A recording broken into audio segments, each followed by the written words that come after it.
అని హెచ్చరించారు. ఇక తెలంగాణ జాగృతి చీఫ్ కవిత అరెస్టు. మూసీ నిర్మించే అక్రమ వెంచర్లపై భగ్గు చేతికి స్వల్ప గాయమైంది.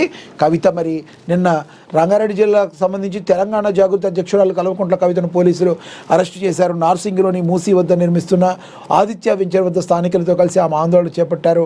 హైడ్రాకు రియల్ ఎస్టేట్ వ్యాపారుల అక్రమ వెంచర్లు కనిపించడం లేదా అంటూ ఆమె నిలదీశారు. హైడ్రా బుల్డేజర్ను పంపించే వరకు తాము ఆందోళన విరమించేది లేదని ఆమె హెచ్చరించారు. ఈ క్రమంలో అక్కడికి చేరుకున్న పోలీసులు కవితను అదుపులోకి తీసుకున్నారు. ఆమెను అదుపులోకి తీసుకుని పోలీసు వాహనాల్లో ఎక్కిస్తుండగా తెలంగాణ జాగృతి కార్యకర్తలు అడ్డుకునే ప్రయత్నం చేశారు. దీంతో పోలీసులు కార్యకర్తలకు మధ్య వాగ్వాదం తోపులాట జరిగింది. కార్యకర్తలు మరి వీ వాంట్ జస్టిస్ అంటూ నినాదాలు చేశారు. అక్రమ వెంచర్లను కూల్చడానికి హైడ్రా రంగనాథ్ రావాలని వారు డిమాండ్ చేశారు. కవితతో పాటు పలువురు జాగృతి కార్యకర్తలను అరెస్టు చేసి పోలీసులు నార్సింగ్ పోలీస్ స్టేషన్కు తరలించారు. అరెస్టు చేసే సమయంలో కవిత చేతికి స్వల్పమైన గాయమైనట్టుగా కూడా తెలుస్తుంది. మరి ఏదైతే మూసీ నిర్మించే అక్రమ వెంచర్లపై మరి ఆవిడ ఊరుకోలేదు. ఎటువంటి పరిస్థితుల్లో మీకు చిన్నవారు పేదవాళ్ళు కనబడతారు, పెద్దవారు కబంధ హస్తాల్లో ఉన్నాయి కనబడవా అంటూ మరి కవిత నిలదీయడం అయితే జరిగింది. ఆమెను అరెస్ట్ చేసి మరి నార్సింగికి పోలీస్ స్టేషన్కి అయితే తరలించారు. ఇక అదేవిధంగా చూసుకుంటే రగులుతున్న పశ్చిమాసియా రగిలిపోతుంది. యుద్ధజ్వాలలు సోమవారం మరింత తీవ్ర రూపం దాల్చాయి. ఇరాన్పై అమెరికా, ఇజ్రాయెల్ దళాల సైనిక చర్య ఉధృతంగా సాగుతుంది. లెబనాన్ నుంచి తమపైకి దాడికి తెగబడిన హెజ్బుల్లా పైన ఇజ్రాయెల్ విరుచుకుపడుతుంది. ఇటు ఇరాన్ దాని మిత్ర దేశాలు ఇజ్రాయెల్ సహా గల్ఫ్ దేశాల్లో చమురు శుద్ధి కేంద్రాలపై దాడికి దిగాయి. ఈ పసిపిల్లలు కూడా మరి దీనిలో మరి చనిపోవడం జరిగింది. ఈ దాడుల్లో బహ్రాయిన్లోని అమెరికా స్థావరాన్ని పేల్చేసింది ఇరాన్. ఇప్పటికే చాలా లేట్ చర్చలు లేవు. ట్రంప్ సంచలనం ప్రకటించారు. మరి ఇరాన్తో సైనిక ఘర్షణ తీవ్ర రూపం దాలుస్తున్న వేళ అమెరికా అధ్యక్షుడు డొనాల్డ్ ట్రంప్ కీలక ప్రకటన చేశారు. అమెరికాతో మళ్లీ చర్చలు ప్రారంభించే విషయంలో ఇరాన్ బాగా ఆలస్యం చేసిందన్నారు. నాయకత్వాన్ని, గగనతల రక్షణ వ్యవస్థను, వాయుసేనను, నౌకాదళాన్ని కోల్పోయాక చర్చల గురించి ఇరాన్ మాట్లాడుతుందని ఆయన మండిపడ్డారు. ఇప్పటికే చాలా ఆలస్యం జరిగిపోయిందని పేర్కొన్నారు. ఈ మేరకు ట్రూత్ సోషల్ వేదికగా ట్రంప్ ఒక పోస్ట్ పెట్టారు. దాడులను తిప్పికొడతాం, ఇరాన్ అధ్యక్షుడు మసూద్ పెజెష్కిన్ తెలియజేశారు. ఇక సౌదీ, బహ్రెయిన్, జోర్డాన్లలో అమెరికా అడ్వైజరీలు సైనిక ఘర్షణ తీవ్ర రూపం దాలుస్తున్న వేళ సౌదీ అరేబియా, బహ్రాన్, జోర్డాన్లో అమెరికా ముఖ్యమైన అడ్వైజరీలను జారీ చేసింది. బహ్రెయిన్ కానీ జోర్డాన్లో అమెరికా సైనిక స్థావరాల్లో ఉన్న నాన్ ఎమర్జెన్సీ విభాగాల సిబ్బంది మరియు వారి కుటుంబాలు వెంటనే స్వదేశానికి వచ్చేయాలని అమెరికా విదేశాంగ శాఖ ఆదేశించింది. వారి భద్రతకు ముప్పు ఉన్నందునే ఈ నిర్ణయాన్ని తీసుకున్నామని తెలిపింది. యావత్ మిడిల్ ఈస్ట్ దేశాల్లో ఉన్న అమెరికన్లు కూడా స్వదేశానికి తిరిగి వచ్చేయాలని అమెరికా విదేశాంగ శాఖ పిలుపునిచ్చింది. అమెరికా ఎంబసీలపైన ఇరాన్ దాడులు చేస్తున్నందున కొంతకాలం పాటు ఎంబసీకి రావద్దని అమెరికా పౌరులకు సౌదీ అరేబియా, అమెరికా ఎంబసీ సూచించింది. ఇంత దారుణమైన పరిస్థితులు ఉన్నాయి. మరి ఎన్ని వారాల పాటు ఇది ఇంకా ముందుకు వెళ్ళే అవకాశం ఉందో మరి మనకైతే తెలవడం లేదు. ఇక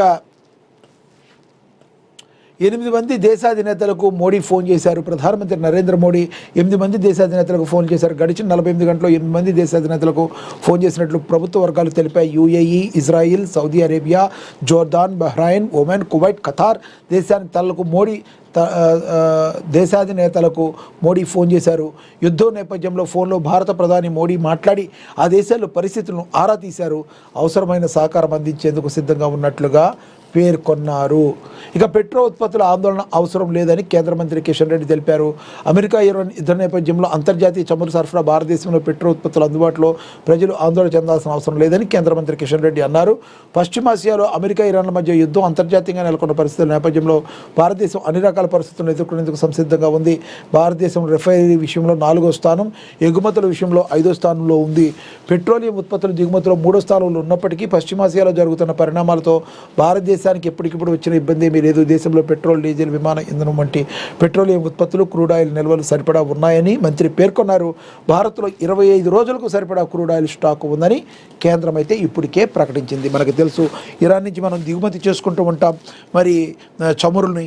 మరి ఈ పెట్రో ఉత్పత్తులు కానీ, డీజిల్ కానీ ఇవన్నీ కూడా మరి మనకి ఒక 25 రోజుల పాటు ఉన్నాయి. 25 రోజుల పాటు మరి యుద్ధం జరిగితే ఆ తర్వాత కూడా ఉంటే కొంత ప్రాబ్లం ఉంది. కానీ ఇప్పటికిప్పుడు మనకు వచ్చిన నష్టమేమీ లేదు.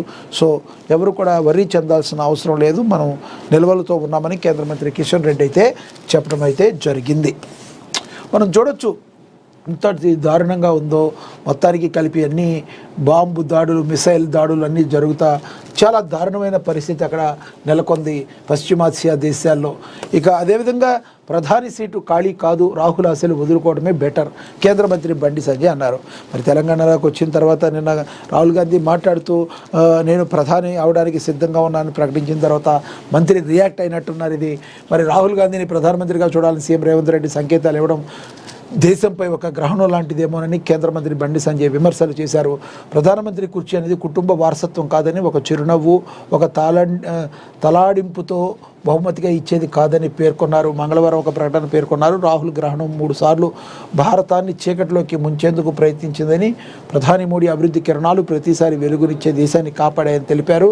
ఇది ప్రజాస్వామ్యమని, నిజాం శైలి దర్బార్ కాదన్నారు. సీఎం రేవంత్ రెడ్డికి తెలుసు రాహుల్ గాంధీ ప్రధానమంత్రి కాలేరని, ఇప్పటికైనా ఆయన భజన ఆపి పరిపాలనపై దృష్టి పెట్టాలని హితవైతే పలికారు కేంద్ర మంత్రి బండి సంజయ్. ఇక భారతీయ క్రియేటర్ల శ్రమను దోచుకుంటున్నారని విజయసాయిరెడ్డి ఫైర్ అయ్యారు.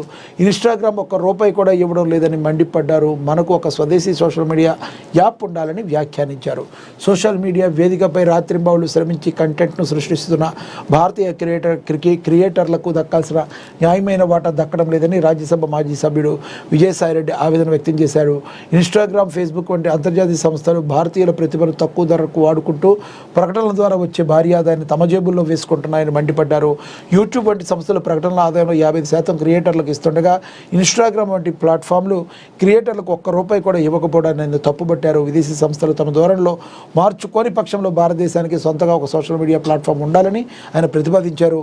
భారత్ టాక్సీ లాంటి స్వదేశీ ప్రత్యామ్నాయాల మాదిరి ఒక స్వదేశీ సోషల్ మీడియా యాప్ ఉంటే మన దేశ సంపద విదేశాలకు పోకుండా ఉండటమే కాకుండా క్రియేటర్లకు మేలు జరుగుతుందని అభిప్రాయపడ్డారు. ఈ సంస్థపై కేంద్ర ఐటీ శాఖ మంత్రి అశ్విని వైష్ణవ్ తక్షణమే జోక్యం చేసుకోవాలని విజయసాయిరెడ్డి కోరారు.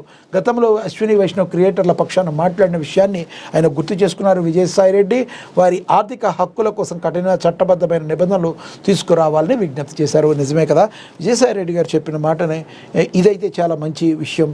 మరి ₹1 కూడా ఇన్స్టాగ్రామ్ నుంచి మనకి రాకపోవడం అనేది చాలా దారుణమైన కంటెంట్లు మరి అన్నీ మనవి, కాసులు మాత్రం వాడవా అంటే ఎలా? మరి యూట్యూబ్ లాంటి సంస్థలు మనకి 55% మనకి ఇస్తున్నప్పుడు మన దేశ సంపద మరి ఈ రకంగా ఇలాంటి పాశ్చాత్య దేశాల నుంచి వచ్చిన మరి ఇన్స్టాగ్రామ్ లాంటివి లేకపోవడం చాలా దారుణం. స్వదేశంతోనే మనం ఒకటి సోషల్ మీడియాకు సంబంధించి ఏమైనా ఏర్పాటు చేసుకోవాలని చేసిన సూచన ఎంతో అభినందనీయం. ఇక ఇజ్రాయిల్లో దాడులు, ఇరాన్ కొత్త రక్షణ మంత్రి సయ్యద్ మజిద్ అల్ రజే మృతి. పశ్చిమాసియాలో 4వ రోజు కూడా దాడులు, ఉద్రిక్త పరిస్థితులు కొనసాగుతున్నాయి. అమెరికా మద్దతుతో ఇరాన్పై ఇజ్రాయెల్ మిసైళ్లతో విరుచుకుపడుతుంది. తాజా దాడుల్లో ఇరాన్ కొత్త రక్షణ మంత్రి సయ్యద్ మజిద్ అల్ రజే మృతి చెందారు. ది స్పెక్టేటర్ ఇండెక్స్ వెల్లడించింది. 2 రోజుల క్రితమే ఇరాన్ రక్షణ మంత్రి అమీర్ సనీర్జాదే ఇజ్రాయెల్ దాడుల్లో మృతి చెందారు. దీంతో వెంటనే కొత్త రక్షణ మంత్రిగా అల్రైజా బాధ్యతలు చేపట్టారు.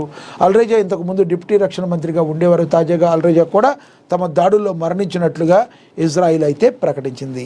మీరు ఎక్కడికైనా ఉండండి, మీరు రాజు, మీరు ప్రకటించే లోపు, మీరు ఒక రౌండ్ టేబుల్ సమావేశం పెట్టుకునే లోపే మేము మిసైల్స్తో దాడి చేస్తామన్నట్టుగా పరిస్థితి ఉంది. ఇజ్రాయిల్ కూడా ఎప్పటికప్పుడు అన్నీ అక్కడి నుంచి పర్యవేక్షిస్తున్నట్టుగా మనకు కనబడుతుంది. ఎవరు మనం ఉండాలి అని ఒక 80 మంది మీటింగ్ పెట్టుకునే టైంలో తీసుకెళ్ళి అక్కడే ఒక బాంబు దాడి చేయడం, 80 మంది మృతి చెందడం ఏ రకంగా చూడాలి? మీరేమనుకుంటారు?